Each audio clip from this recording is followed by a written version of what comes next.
What's up, everybody? Today I have a Rotovibe guitar pedal that was sent in to me. The owner claims that it has no power, so we'll open it up and take a look at it.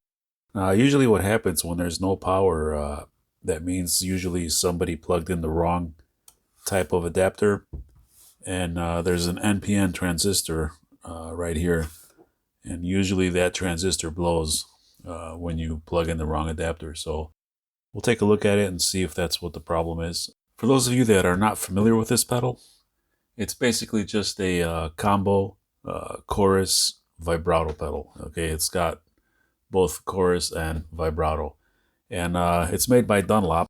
The purpose of this is they try to simulate a rotating speaker. All right, when they made this pedal, they wanted to get that Leslie speaker sound, so they combined a chorus and vibrato into one pedal, and it sounds pretty good. So you have two modes, chorus, vibrato. This button here on the side, when it's pushed out, okay, like this, that goes in vibrato mode. When it's pushed in, you're in chorus mode, okay? Now, you notice here there's two LEDs right here, okay? There's a red one and a green one, okay? The red one, when that goes on, that means you're in vibrato mode. When the green one goes on, you're in chorus mode. Okay.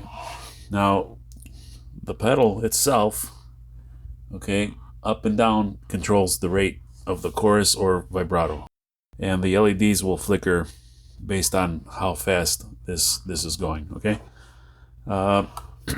This knob here, this is the intensity knob. So whatever effect you're in, this will control the intensity. And then just like a wah pedal, there's a button in there to turn it on and off, okay? Just like that. All right, that's how that works. All right, a little history about this pedal. Dunlop made this, I think it was, their first one came out around 1990, okay? And that was version 1, and then around 1993 or 94 they came out with version 2. And then in the late 90s, they came out with version 3. And this is the current version, which is the one that came out in the late 90s. And this is the JD4S model. Okay, so this is the third version and the current version. Now I have the other version here, okay? And this is the let's see, JH model. JH for Jimi Hendrix, because Jimi Hendrix used a Leslie speaker.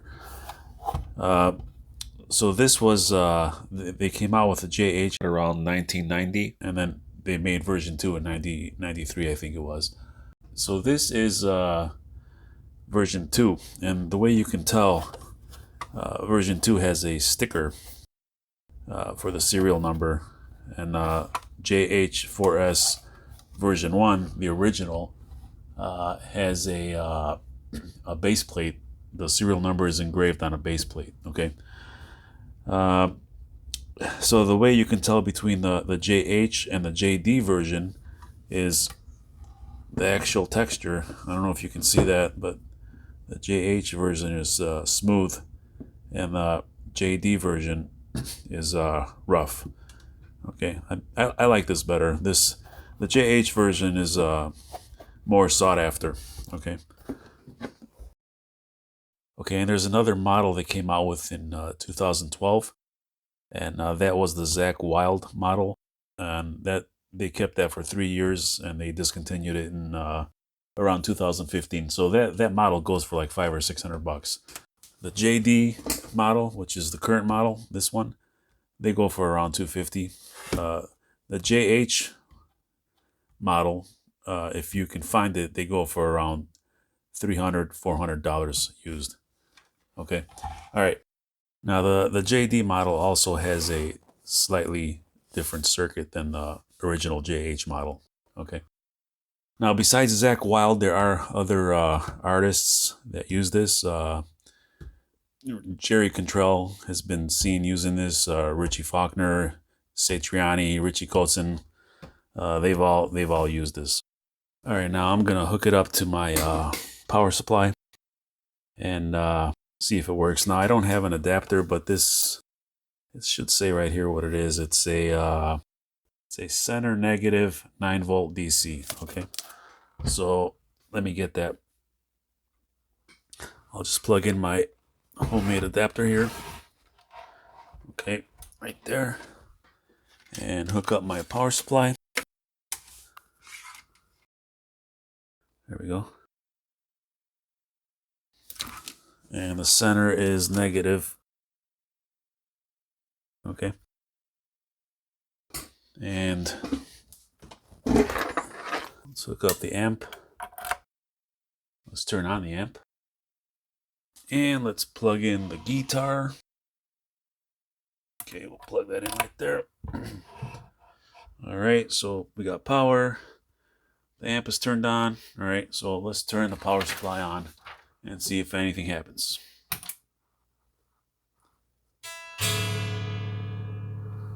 Nope. No lights, no nothing. And I got 9 volts going into it, and it's not draining any current. So, all right. It's dead. We're going to open it up and see what's wrong.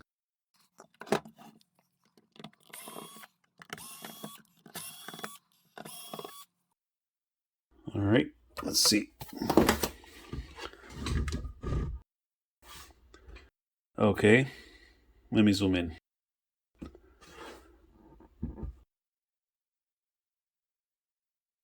All right, wow. What the hell happened here? Okay, so right here, where the input goes, it looks like, okay, there's supposed to be a capacitor here. I believe it's a 22 microfarad, and it looks like it has exploded. Wow, they must have really plugged in some, they must have plugged in the reverse polarity here, and higher than 9 volts, that's for sure, and blew it up. And wow, it's gone. All right, so I'm gonna have to take this board out, remove that, what's left of that capacitor, check the transistors, and clean it up because there's electrolyte all over the place.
All right, guys, so I looked at my Rotovibe, and it turns out that this capacitor here that blew up is a 100 microfarad capacitor.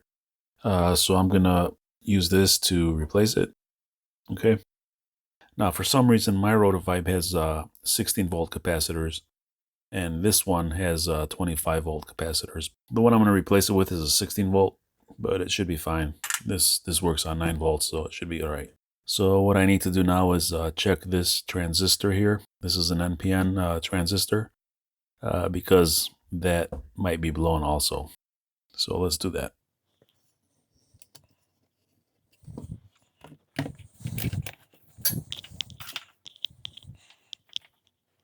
Okay, so base emitter 0.605. It's a little low, but that's fine. And then the base and collector, yeah, it's open. See that? So this transistor is blown. And while we're here, let's check the next one too. The next one's PNP, so 0.684, that's fine. 0.696, that's fine. Okay, so the one transistor is blown, so we'll have to replace that also. Okay, so this is the bad transistor, so let's remove that. Okay, I'll add some solder to it first.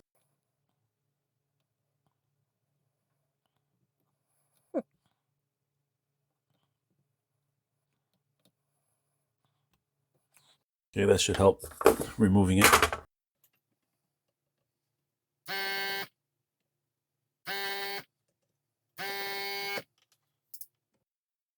All right, I got the capacitor in there, and now I'm gonna put the transistor in. The transistor is just an NPN transistor. It's MPSA 18.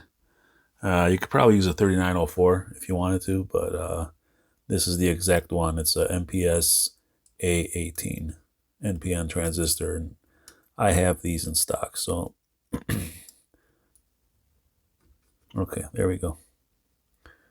All right, so now just turn it around and solder them in, and we should be good to go. All right, here we go.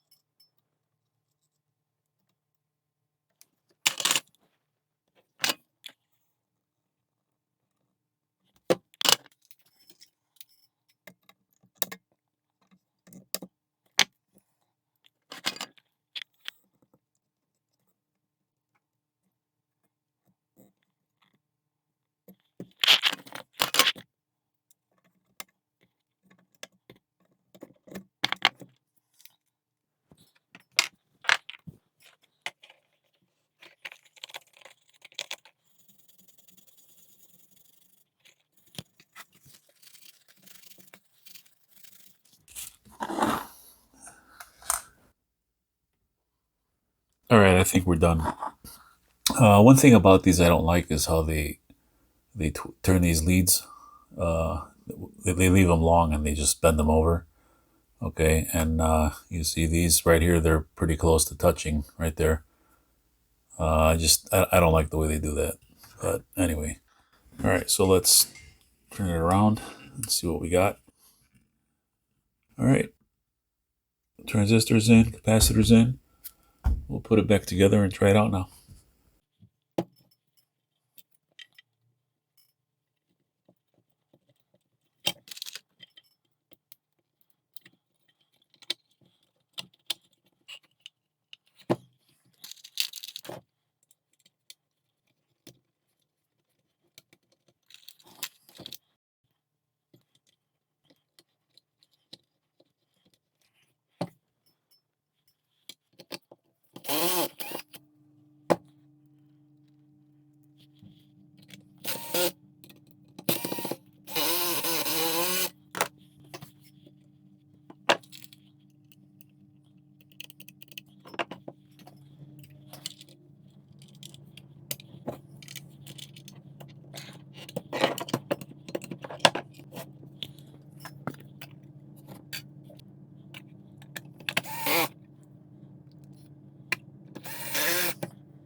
let's plug it in and try it out again. Okay, there goes the power. And see, this is, I keep forgetting, this is center negative. So positive goes here. All right, negative goes here.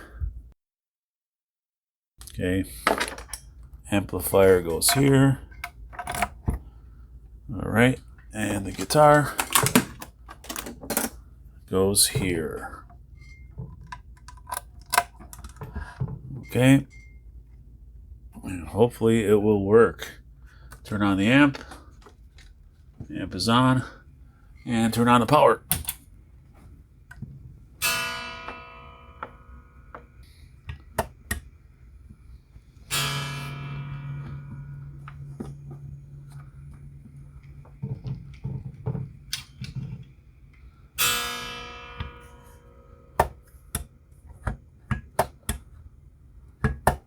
No luck. Not drawing any current. Could it be my adapter? Try a different one. Alright, so I've got a real center negative 9-volt adapter. And ooh, look at that. We got a dry signal. Let's see if it goes. And we have vibrato.